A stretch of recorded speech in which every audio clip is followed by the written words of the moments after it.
Bonjour à tous, je suis venu comme tous les ans vous présenter notre nouvelle gamme de foil Axis. Donc j'entends souvent dire que notre gamme est complète, que c'est difficile à s'y retrouver. Donc tout d'abord je tiens à préciser qu'on est là pour vous accompagner, nous, mais aussi tout notre réseau de revendeurs qui est formé et qui connaît bien les ailes. Donc pourquoi on a un choix aussi important? Eh bien si par exemple on parle de vélo, il y a les vélos pour aller sur la route, il y a les vélos pour rouler en ville, il y a les vélos de cross-country, il y a les vélos de descente, et puis il y a des vélos différents suivant le niveau de chacun, ses exigences, son degré de compétence et ce qu'il attend. Eh bien sur le foil c'est la même chose, on s'adresse à tous les sports, on s'adresse au surf, depuis peu au duck start, au downhill, au wakeboard, au windsurf, au kitesurf. Voilà, il en faut pour tous ces sports-là. Il en faut pour des gens de niveaux différents, techniques, mais aussi de conditions physiques différentes. Quelqu'un qui a beaucoup de temps libre va pouvoir progresser beaucoup plus que quelqu'un qui en a moins.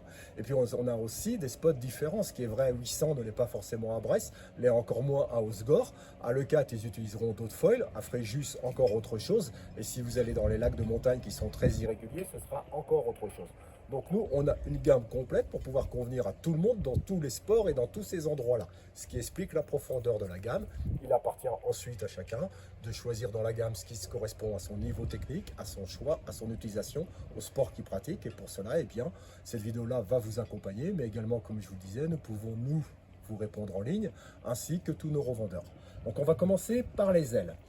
Tout d'abord, l'aile Easy to Start. Donc pour avoir une aile facile, qui pardonne énormément, il faut de l'épaisseur parce que plus une aile est épaisse, plus elle va être tolérante, avec beaucoup de cordes. Donc on va avoir quelque chose qui va lifter très facilement, qui va porter très facilement, qui va pardonner énormément d'erreurs, mais qui bien sûr à une certaine vitesse va saturer. Donc ça c'est la première aile, ou alors pour des gens qui ont envie d'un truc vraiment facile. Ensuite, nous avons les ailes Pump and Glide. Pump and Glide, comme son nom l'indique, ça veut dire qu'elles sont efficaces au pumping et elles sont là pour glider. Glider, ça veut dire glisser sans faire trop de carving, glisser relativement tranquillement, filer droit, etc. On a une aile qui a fait beaucoup de bruit dernièrement, c'est la 1310, donc c'est une très grosse aile. Sa particularité, donc comme vous le voyez, elle est très plate, elle a de la corde, elle a de l'épaisseur partout. Cette aile-là, en dog start, elle a battu 2 records du monde, celui de la distance avec plus de 5 km, celui du temps en dog start, plus de 20 minutes, donc beaucoup de place basse, elle est très bien en dog start, elle peut utiliser en sub downhill pour des débutants ou dans des conditions pas fréquentes. Elle est également utilisée en kitesurf, enfin elle a été utilisée en kitesurf il n'y a pas longtemps par un gars qui planait à 3 nœuds et qui met de caisson. Elle peut être utilisée en windsurf dans la plage vraiment la plus basse possible. Donc c'est une aile pour une plage basse très très forte. On a ensuite la 1310. Donc ce qui peut interpeller, c'est pourquoi avez-vous la 1300, la 1310 et la 1300. Comme vous voyez, la 1300, elle a beaucoup moins de cordes et elle a également moins d'épaisseur sur les tips. Donc celle-ci, la 1310, c'est celle qui aura la plus grande plage basse, mais qui va saturer rapidement. Donc dans des sports tractés comme le windsurf, elle trouvera rapidement ses limites. Si on veut une aile un peu plus rapide, que ce soit en sub, downwind ou en windsurf, celle-ci sera plus rapide que la 1310. Elle aura aussi plus d'accélération. Donc en gros, moins de plage basse, mais elle va aller plus loin. Elle va vous emmener un peu plus loin. Dans les Pump and Glide, on a également un best-seller, c'est la 1150. La 1150, elle ressemble à la 1310 que je vous ai présentée tout à l'heure, mais elle est moins porteuse, elle est moins grosse, elle va convenir à des poids plus légers. Il y a des gens qui vont quelque chose d'un petit peu plus polyvalent que la 1310, qui est vraiment une très très grosse aile. Et puis, on va la décliner en petite taille aussi. Donc celle-là, la petite taille, ça va s'adresser à des gens que leur pied, c'est de traverser le plus confortablement possible un lac, une distance assez longue, sans se prendre la tête, sans chercher non plus à carver. On va trouver ensuite les ailes de carving. Donc ils vont ressembler un peu au Pump and Glide, mais plus à l'aise dans le carving. Ça va être les Board Spectrum Carve. Donc par rapport à une Pump and Glide, vous voyez, elles ont des tips. Ça va les aider à carver. Elles ont toujours de l'épaisseur et elles ont toujours de la corde. Elles vont s'adresser à des débutants qui veulent évoluer parce qu'elles vont aller plus vite que les Easy to Start, Elles vont s'adresser à des gens qui veulent une aile facile, qui sont des gens qui ont un ride pas tonique, c'est-à-dire qui n'aiment pas pomper sur la planche, qui n'aiment pas pomper sur l'aile, qui ont envie de vraiment glisser, ou à des gens plus âgés, plus lourds, ou aussi à des gars qui ont 30 possibilités par an d'aller à l'eau. Il ne faut pas que les gens aient des ailes trop pointues, parce que là, c'est certain qu'ils ne vont pas pouvoir trouver la technicité suffisante pour faire fonctionner des ailes plus pointues. Donc la Bond Spectrum Carve, une aile de carving facile pour un public assez large. On trouve ensuite l'aile qu'on appelle l'aile de surf, qui est une aile particulière. Comme vous voyez, elle a une forme en mouette. Ça lui permet de pivoter sur place. Elle a beaucoup d'épaisseur. C'est pas une aile rapide. C'est une aile qui va fonctionner très bien sur des vagues très molles. Donc la surf pour les vagues molles. On a ensuite les HPS, High Performance. Donc on retrouve quelque chose qui ressemble un petit peu au Bond Spectrum Carve. On a un outline qui est un peu comparable. On a des tips également. La différence, c'est qu'elles ont moins de cordes, comme vous pouvez le voir. Elles ont aussi 2 fois moins d'épaisseur. Donc ces ailes-là restent des ailes de freeride, des ailes de surf. Par contre, elles vont avoir une plage d'utilisation plus importante que les Bond Spectrum Carve. Elles vont aller plus vite, elles vont accélérer beaucoup plus fort. Donc ça s'adresse à une clientèle déjà plus à l'aise, qui sait pomper, qui est plus tonique, qui a déjà de l'expérience, qui a acquis un certain feeling. On va trouver toujours dans cette gamme-là la 830. Vous voyez, c'est la même en un peu plus petite. Ça, c'est une aile que les surfeurs adorent. Puis, notre gamme radicale, l'Art. Donc beaucoup moins de cordes, beaucoup peu d'épaisseur. On a une aile qui est très rapide, qui accélère fort, qui envoie vraiment. Son inconvénient, c'est que là, il faut de la vitesse, il faut toujours aller vite, il faut être très à l'aise dans ces transitions, il faut déjà un gros backroom. Les grandes ailes vont pouvoir servir en sub downwind, elles vont pouvoir servir en wing, et plus on va aller vers des ailes petites, plus ce sera bien dans le surf. On finit avec des toutes petites ailes, 699, qui elles vont être utilisées en wing en rest, qui peuvent être utilisées en kite également, mais aussi en surf downwind. En surf downwind sur des ailes qui poussent, ça c'est une aile qui est vraiment parfaite. Voilà pour les ailes. Sur les ailes également, chez Axis, contrairement à d'autres, on définit nos ailes par l'envergure. La plupart des marques définissent par rapport à la surface. Ce qu'il faut savoir, c'est que la surface est effectivement un paramètre important, mais ce n'est pas le seul. Le shape joue, donc les tips, la corde, l'épaisseur, tout a autant d'influence. Donc nous, on a décidé de parler d'envergure. C'est pas mieux ni moins bien que de parler de surface. Lorsque vous choisissez une aile, eh bien, vous devez prendre en compte tous les paramètres. Si vous prenez par exemple une ART, celle-ci va faire 1099. On va la comparer avec une autre aile de 1099 à peu près. 1099, 630. Voilà, ces deux ailes ont la même surface. Vous voyez bien que ce ne sera pas du tout les mêmes ailes sur l'eau. Celle-ci est également une aile qui est assez proche. Donc parler que de surface, ça ne veut rien dire du tout. Pour parler d'une aile, il faut tenir compte de tous les paramètres. Son shape, son envergure, sa corde, son épaisseur et sa surface. Nous allons parler maintenant des stabilisateurs. Donc nous avons 3 gammes de stabilisateurs, ce qui simplifie un peu les choses. Nous avons d'abord les stabilisateurs freeride. Les freeride ont de la corde, ils ont de l'épaisseur. Ils vont s'adresser aux ailes de débutants ou aux ailes épaisses, aux ailes faciles, c'est-à-dire à la easy to start, à l'aile de surf ou au pop and glide. Donc si on prend une aile épaisse, eh bien on va prendre une aile épaisse, enfin un stabilisateur épais avec de l'épaisseur et de la corde. On a un modèle qui est particulier, c'est le 390 dans cette gamme. Comme vous voyez, il a beaucoup de tips. Lui, il est intéressant. Si vous prenez une aile très plate, comme par exemple la 1150, donc c'est des ailes qui ne sont pas très fortes en carving, on peut les rendre plus carvées en utilisant ce stabilisateur qui a beaucoup de tips. Ensuite, nous allons trouver les stabilisateurs progressifs. Comme vous voyez, le progressif, il a moins de cordes que le freeride et il a 2 fois moins d'épaisseur.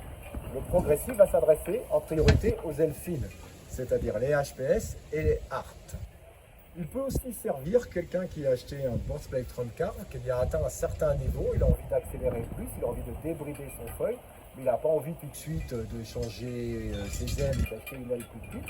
il va pouvoir faire accélérer sa bande spectrum curve en utilisant le progressif. Donc le progressif en envergure, on le démarre à 475 et on le termine à 250. Pourquoi autant de taille? Deux raisons. Si on prend, on va essayer d'être cohérent, si on prend des grandes ailes, on va plutôt prendre des grands stabilisateurs. Si on prend des toutes petites ailes, on va plutôt prendre des petits stabilisateurs. Ensuite, il y a des gens qui veulent un ride relativement plat. Donc eux, ils vont forcer sur le stabilisateur.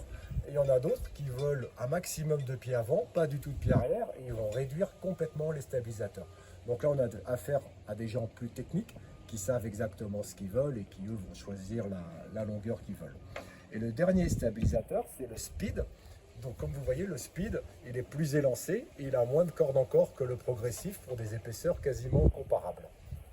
Donc celui-ci, le 460, c'est celui qu'on appelle le pumping. Il va très bien avec la 1310, donc pour ce qui est dog start. Il va très bien en slope downwind et ils vont s'adresser aux gens qui recherchent la vitesse. Donc ceux qui veulent mettre la misère à leurs copains ou à ceux qui font du wing race. Voilà pour les stabilisateurs. Nous allons parler maintenant des fuselages. Donc nous avons deux gammes de fuselages chez Axis. Nous avons les fuselages rouges et les fuselages noirs. Souvent j'entends dire pourquoi vous avez deux fuselages, c'est gênant. Donc je vais vous expliquer d'abord pourquoi et ensuite pourquoi ce n'est pas gênant. Nous avons les fuselages rouges. Ça c'est notre premier fuselage. Vous voyez, il a de l'épaisseur et il a de l'arrondi. Il s'adresse aux ailes épaisses, donc qui étaient nos premières ailes. Lorsqu'on a voulu faire des ailes fines, on n'avait plus le choix parce que là, c'est l'épaisseur d'une aile fine. L'autre point aussi, c'est que si on veut une aile de petit temps, on est obligé de lui donner de l'arrondi, de lui donner de la portance. Et si on veut une aile de vent fort, on est obligé de l'affiner. Donc ce n'est pas le même galbe non plus, ce n'est pas la même épaisseur et ce n'est pas le même galbe. Si vous prenez une grosse aile comme la 1310 que nous avons regardé tout à l'heure, c'est certain que si on la montait avec un fuselage de cette épaisseur, on casserait tout. Donc sur les grosses ailes, pour des raisons d'arrondi, mais aussi pour des raisons de fiabilité, on est obligé d'avoir des gros fuselages.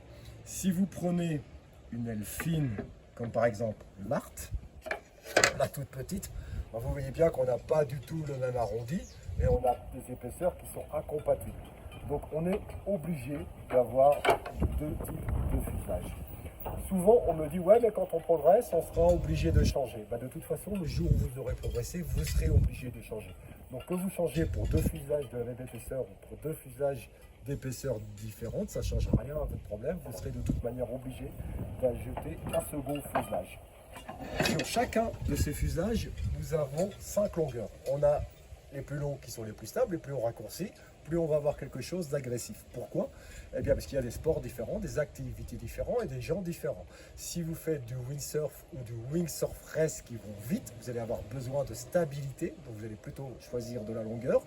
Si vous débutez, eh bien vous allez prendre quelque chose d'intermédiaire, le standard. Et si vous êtes un surfeur, où vous n'avez pas du tout la même vitesse de déplacement qu'un windsurfer ou qu'un wingsurfer race, vous allez utiliser des fuselages beaucoup plus courts. C'est la même chose si on parle de dog start. Le dog start, c'est quelque chose qui n'est pas très rapide. Donc si vous prenez un grand fuselage, ben vous allez avoir beaucoup de mal à faire fonctionner des ailes aussi grosses que celle-ci. Par contre, si vous prenez un petit fuselage, donc ultra short ou crazy short, eh bien vous allez avoir beaucoup plus de tonicité. Donc ça va être plus facile avec un plus court. Pourquoi crazy short ou ultra short? Sur ce genre d'aile, c'est une question de cardio. Plus vous êtes court, plus il va falloir être dynamique, plus il va falloir le tenir.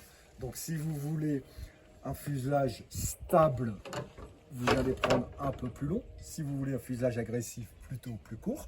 Comme je vous disais tout à l'heure, ça va dépendre de votre sport, puis ça va dépendre aussi de votre cardio. Est-ce que vous voulez quelque chose qui envoie vraiment, où vous soyez tout le temps dans le rouge, ou est-ce que vous voulez quelque chose d'un peu plus confortable? Donc pour schématiser, les plus longs pour les sports qui vont vite, le standard pour les débutants, le short pour la majorité des gens, l'ultra short pour déjà des gens aguerris et le crazy short davantage pour les surfeurs, les gens qui vont pas très vite mais qui ont besoin de radicalité. Il y a peu de temps, Axis a sorti encore un autre fuselage, c'est l'Advance. L'Advance, si vous comparez avec le fuselage normal, le mât est plus avancé. Donc j'étais, pour vous dire, assez mécontent lorsque j'ai vu qu'il sortait ce fuselage en plus. Mais finalement, ça a son utilité. Pourquoi? Parce que dans nos acheteurs, on a des surfeurs de très bon niveau, des gens qui sont vraiment maintenant agressifs. Ils voulaient du matériel encore plus pointu et nous, il nous appartient de répondre à ces gens-là. Donc le Crazy Short, enfin le fuselage Advance, les Advance vont s'adresser à deux sortes de clients. Il y a ceux qui ont des planches avec les boîtiers avancés. Ils ne peuvent pas vraiment reculer leur foil. Eh bien, avec un mât avancé, ce qui permet de reculer l'aile pour la même position de mât, on va pouvoir s'adapter sur ces planches qui ont des boîtiers avancés. Et les autres, c'est pour les très bons windsurfers ou les très bons surfeurs qui veulent le foil le plus radical, le plus explosif possible. Pour vous dire, j'ai un de mes amis qui ride énormément à Siouville, donc dans des belles vagues. Il utilise le fuselage Advance qu'il trouve beaucoup plus sympa dans les petites vagues, donc 1 mètre, 1 mètre 50 maximum. Et puis dès que c'est plus gros, ça commence à vraiment créer de stabilité. Là, il repart sur un fuselage classique. Voilà pour les fuselages. Nous allons maintenant parler des mâts. Donc nous avons 3 gammes de mâts chez Axis. Nous avons les mâts aluminium 19 mm, les mâts aluminium 16 mm et les mâts carbone. Ce qu'il faut savoir déjà, qui est quelque chose d'assez étonnant, c'est que la majorité de nos concurrents sont en 16 mm sur leurs mâts. Nous, on a des mâts de 16 mm et des mâts de 19 mm. Ce qui est drôle, c'est que tout le monde vend essentiellement du 16 mm et nous, on vend surtout du 19 mm. Le 19 mm, c'est un mât qui est super solide. Il faut savoir que nous, on prend de plus en plus de parts de marché sur nos concurrents parce que c'est nous qui avons le produit le plus fiable, le plus solide. C'est Axis en tout cas. Donc déjà, un bon alu, un alu épais, et on est monté en M8. Le M8, comme vous vous en doutez, c'est beaucoup plus solide que le M6. Donc le mât aluminium est dans un très bon aluminium, super rigide. La rigidité en foil, c'est super important. Si vous prenez par exemple une aile comme ça, vous allez investir quand même assez cher dans une belle aile comme ça. Vous le montez avec un mât souple, ça va faire ça dans l'eau, ça va se tordre dans tous les sens. Vous allez avoir quelque chose qui est vicieux, vous allez avoir quelque chose qui va créer du vortex, vous allez avoir quelque chose qui ne sera pas performant. Donc si vous voulez de la performance, vous n'avez pas le choix, il faut un mât rigide. Donc le mât aluminium 19 mm est un très bon mât qu'on vend depuis pas mal d'années avec très peu de SAV, voire pas du tout.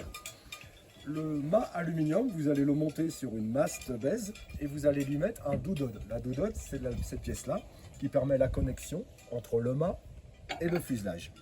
Pourquoi le doudode? Parce que nous avons aussi des mâts de 16 mm. Donc, si un jour vous voulez changer de mât, vous n'aurez pas besoin de changer vos fuselages, vous aurez juste à changer le doudode. Pourquoi avons-nous des mâts de 16 mm et des mâts de 19 mm? Si vous prenez des ailes puissantes, des grosses ailes, vous n'avez pas le choix. Il faut un 19 mm. Par contre, si vous ridez en surf ou en kitesurf avec une petite aile comme ça, comme l'Art 699, c'est sûr qu'avec un mât de 19 mm, vous allez brider votre speed. Et en même temps, comme l'aile génère beaucoup moins de puissance que les grosses ailes que nous avons vues précédemment, eh bien, vous pouvez rider sans aucun souci sur un 16 mm. Donc en surf, en wing race avec des petites ailes ou en taonin, vous pouvez vous permettre des mâts de 16 mm. On va dire que sur des ailes en dessous de 800, 850, le 16 mm est approprié. Au-dessus, sur les grosses ailes, il vaut mieux aller sur les 19 mm. Ça, c'est pour les mâts aluminium. Ensuite, nous avons les mâts carbone. On a 2 mâts carbone qui se ressemblent vraiment, le Power et le High Modulus. La différence entre les deux, c'est que le High Modulus a encore plus de carbone, il est encore plus rigide. Donc le Power, l'autre, qui est exactement le même, comme je vous disais tout à l'heure, lui, il va convenir à des riders de moins de 75 kg ou à des gens qui utilisent des petites ailes. Si vous faites plus de 75 kg ou si vous utilisez ce genre d'aile, donc les très grosses ailes, et que vous voulez un mât carbone, eh bien, il va vous falloir le High Modulus. Quel est l'avantage d'un High Modulus par rapport à un mât aluminium? Déjà, c'est pas le poids. Si vous avez un mât carbone léger, c'est qu'il est plein de mousse et qu'il n'est pas terrible. Donc il sera moins bon même qu'un mât aluminium. Un bon mât carbone, il est blindé de carbone et il est lourd.